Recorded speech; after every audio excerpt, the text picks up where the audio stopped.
You know the McKinsey Institute's interest in warfare, the Cold War, global tensions, and public security. But what if I told you that more people died in industrial accidents in World War II in America than on the battlefield?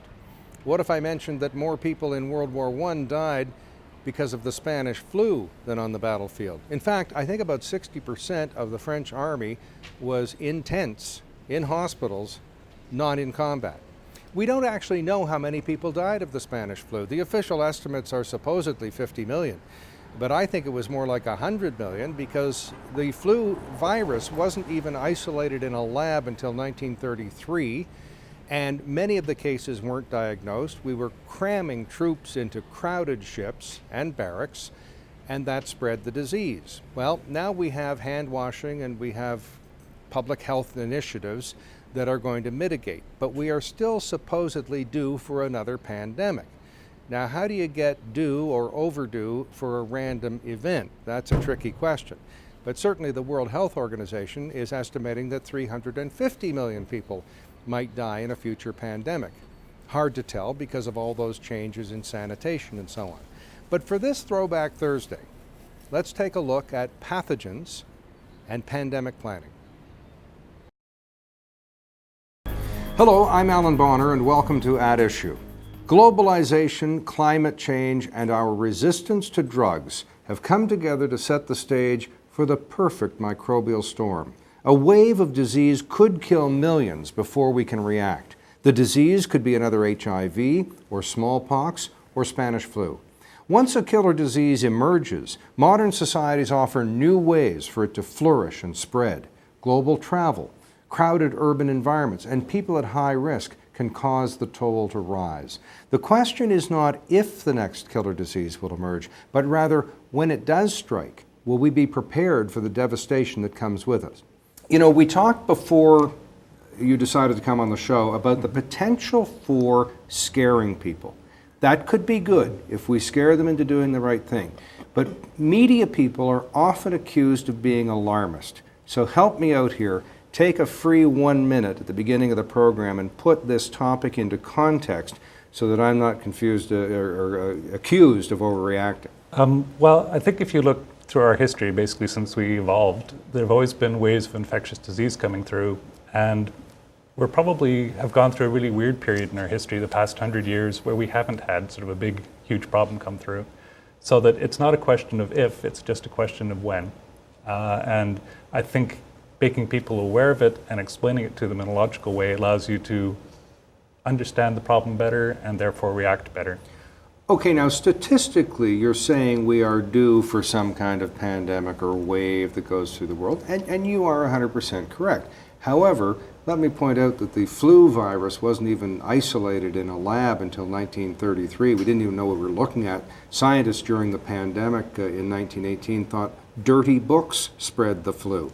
Today we have sanitation, we have hand washing, we have a whole different way of living. So could we really be safe in predicting that we are going to have something? Yeah, as I said, if you go back historically, and we're overdue. And it's because essentially we're awash in this sea of pathogens, germs, bacteria, viruses and things, and they're changing, we're changing, and it's just a matter of time till things click.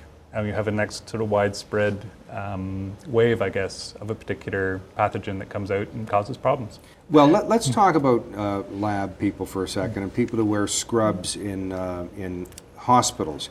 In the folds of those scrubs, I am told, are microbes, and they are in sick people's rooms. And I see these people at the donut shop having a cigarette on the street, on the transit. This is malpractice or something, isn't it? No, it is. I've seen this happen, and I saw this happen during SARS, the SARS epidemic. I saw people coming in their scrubs with their masks on their heads, stethoscopes around their necks, coming out of the hospitals Are the dirtiest things, the things with the greatest number of microbes on them in hospitals, still physicians' ties and physicians' pagers? Yeah. Basically the problem with the hospital is you take every sick person, you concentrate them together, you then get people who walk from one person to another, It's estimated that a person in the hospital will be touched 60 times every day by one person or another. And then another person. Yeah. It almost appears like physicians are still fighting the germ theory as they were 150 years ago. Why won't physicians wash hands? One simple little factor, they're human. Humans can think through something very logically. When it comes to doing something, they do it a couple times and feel really good about it, and then suddenly they go back to their bad habits. Christian Barnard's brother, the famous heart transplant surgeon, he said the two things that would improve human health the greatest in all of the world are washing hands, brushing teeth. Is that still true? I would agree with that. Okay, so the World Health Organization is back in the anti-malaria business. Bill Gates is giving a lot of money. The U.S. has devoted over $1 billion. Are they going to succeed? Well, yes, maybe yes, probably no. These diseases have been around a very long time. They're very complex, and actually Bill Gates was the first person who came along, and even if he put in $80 billion with a B, if you think about it, it's a huge problem, and that's just the start. I hear of people in Canada's north looking for the accidental death of birds just in case that's a distant early warning of a bird flu. That's a good idea? Yeah. Are governments doing enough? The problem with governments is that people want whatever the issue at the moment is addressed. So it's very difficult to try and stay on top of things. There you sit working betwixt and between hospitals and a university and a lab among scientists and smart people. Are they prepared?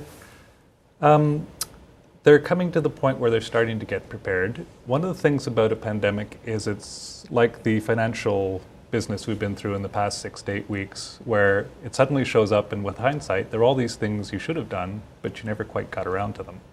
And your point, one of some interesting points, is that the way you manage healthcare effectively in Western countries is you try and match the amount you have to the average load. And if you have a pandemic, that average load suddenly is way too, it falls short, basically, what you need. So the whole idea of suddenly people wanting to get hold of drugs and rushing to hospitals is actually... Or rubber gloves. Rubber gloves. Tongue depressors, or really mundane stuff. Everybody running out to the home supply place to get the mask, whether it works or not. I mean, it's simple things like we don't really know if those masks do stop influenza. Is there somebody in charge of getting all those people off the highway that are clogging up the roads, trying to get out of the country, to allow medical supplies to get in a truck down the highway? In other words, who's in charge of making the system work in a pandemic? It's been an interesting experience in Canada the past 10 years. Essentially, you have various levels of the government, and frequently they assume that another level, it's their responsibility, their jurisdiction. So when we've had interesting things show up, essentially it's the person who takes hold of the situation, then becomes the de facto commander in the field, which we've been fortunate so far, but could easily turn out to be a disaster. And you can't convene a federal provincial conference and bring in the municipalities when a pandemic hits, because by the time you do that, people will be dead. Yeah. I'm Allan Bonner. Thank you for watching.